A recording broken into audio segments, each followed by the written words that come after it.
Jey Uso just lost to CM Punk at Saturday night's main event in Utah. And we here at Aussie Cousins Wrestling are going to have a serious discussion about where he goes from here. And stick around as we're going to go through a quick roundup of all the events of Saturday night's main event. So first up, of course, Jey Uso won the Royal Rumble this year, which made him the #1 contender for whichever title he wanted to go for. He went for the World Heavyweight Championship, which was held by Gunther. At the time, he ended up winning against Gunther in a match that I think most people thought was going to go that way. It was a bit divisive about how it happened though. He then went on to lose the belt back to Gunther in June, and then recently he won the Battle Royal a couple of weeks ago after Seth Rollins had to vacate the title, and then he got a match against CM Punk at Saturday night's main event.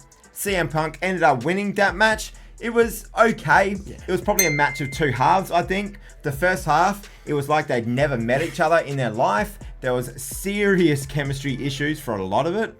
And then the second half, I think they started to get things back on track. And the ending was pretty cool. CM Punk loves his double GTS ending where the person just falls onto his shoulders. And I think it was probably the right result in the end. Yeah, it just seemed like it was a Jey Uso match. Yeah. It struggled in patches, good in patches, and then clicked at some point. That just seems to be his way this year. You know, that's how I think he's gone. That's literally what's happened. Yeah, where I think a lot of people were hoping for more of a CM Punk match, I think, where there's a bit more story to the actual match itself. I think Punk had a decent night out. Jey Uso, as I said, the first half of the match, he just was nowhere near it. And then he started to get back into it towards the end. Okay, so now that he has lost another chance at the title, Michael, do you think he is now main event worthy? No, I think he's done now for main event status. And so do I, to be honest. I think he's had his run there for the majority of this year.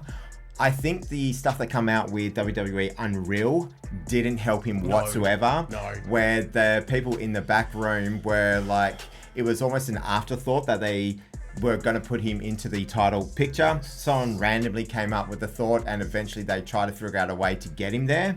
And it seemed like it was almost built up for WWE Unreal rather than WWE, the show, Raw, SmackDown, WrestleMania that we actually want to watch itself. And I think he's been a bit of a victim of that. But I also think that his main event run is just about over. So where do you think he goes to here? Personally, I think he either needs to take a break. Yeah. Because he does look fatigued sometimes. Oh, absolutely. He looks tired. Or he goes back into some sort of storyline with Jimmy. Yeah. They seem to be off and on again. They could run that for a few months. They've done it for years with the Bloodline guys. They can slot into storylines real well.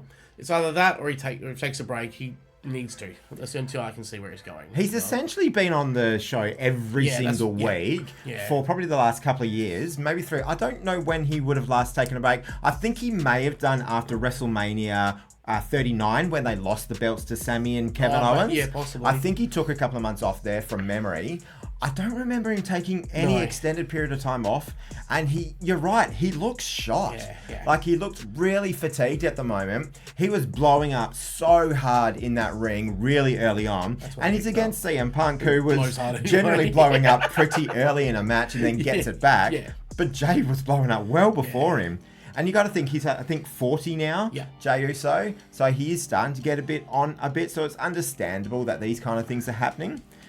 But for me, I think probably back into the mid-card, maybe even the tag team scene. Yeah. I don't want to see a feud with Jimmy Uso. That won't work. That feud, I think the build-up to WrestleMania for that feud was pretty good. That was very good, yes. The match absolutely stunk. Super kick special. Super kicks after one another.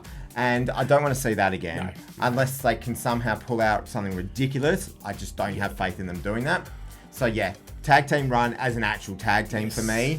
Or back to the mid-card. Now, if he's taken out of the main event scene, who do you think could take his place? Personally, I think we both agree this, LA Knight. Yeah. The guy has done some incredible work to build himself up and get better and better in the ring. His mic work is phenomenal 9 times out of 10. But he's had to work on his in-ring work a lot, and I think he's at the point where he could take it. And I think there's parallels between LA Knight and Jey Uso in that they're very, very popular. They've got a great entrance. and Good everyone energy. pops for them. Yeah. They've got the great energy behind them, absolutely. But they've always had that question mark about how good are they actually in the ring from a singles capacity.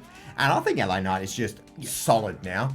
And if you've got everything else, you just need to be really solid in the ring to be in the main event scene. If you've got the popularity, the Kavorka, as he says, which he's got in spades, all the mic work. You can see a couple of times he's been a little bit flustered around the likes of CM Punk, but he gets it back. You can see him get composed, and then he comes back. And I think CM Punk has actually been really good for him, that he's been able to trade barbs with. That has kind of brought LA Knight up to the level that he needs to be. Because LA Knight does push the boundaries sometimes with his barbs and 100%. banter. And CM Punk, we all know, does that very well as well. He doesn't care if he goes that far. So for us, we think that Jey Uso has probably had his run gone from the main event scene. Either a tag team title run or maybe back into the mid-card for him. And then LA Knight is the one that's definitely there to take his place.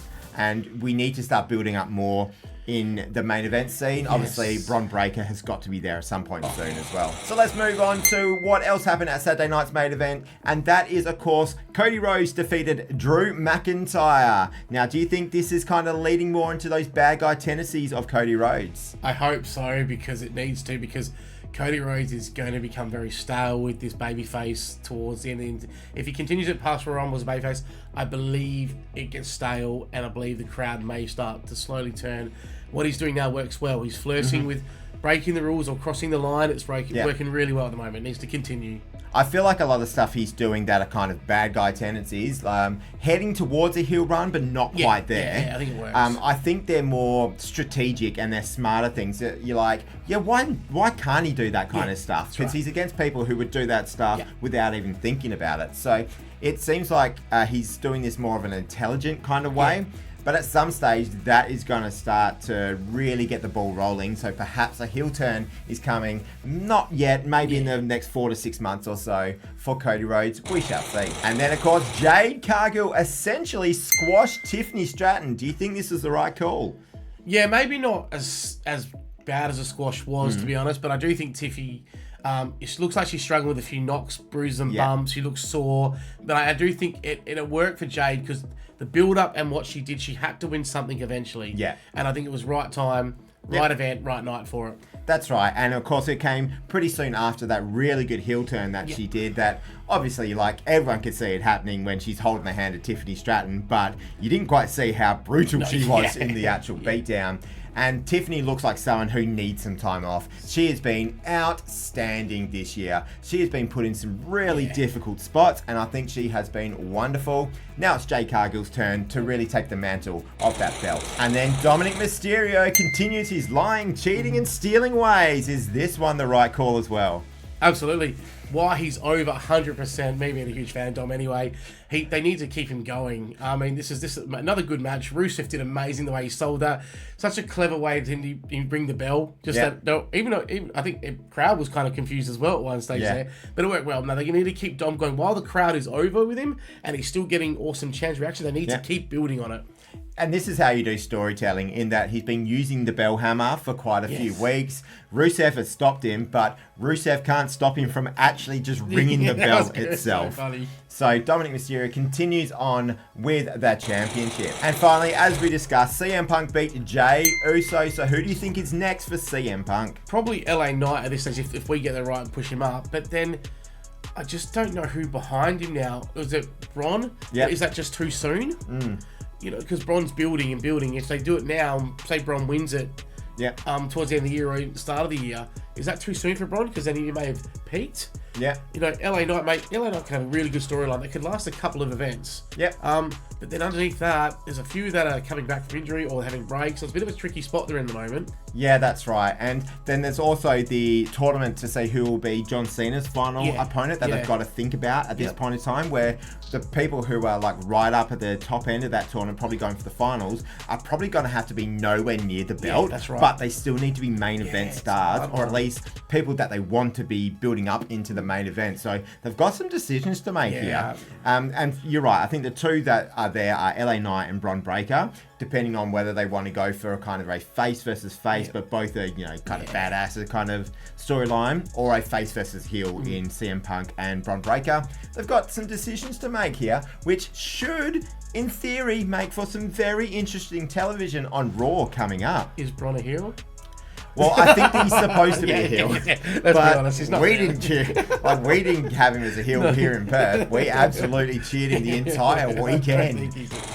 All right, guys, so let us know what you thought of Saturday night's main event and what do you think are the directions going forward for the WWE. Make sure you subscribe to Aussie Cousins Wrestling as we are heading so close to 1,000 subscribers. Like the video and click on one of the videos on the screen right now, and it will actually be 10 booking directions that we think should happen heading into 2026.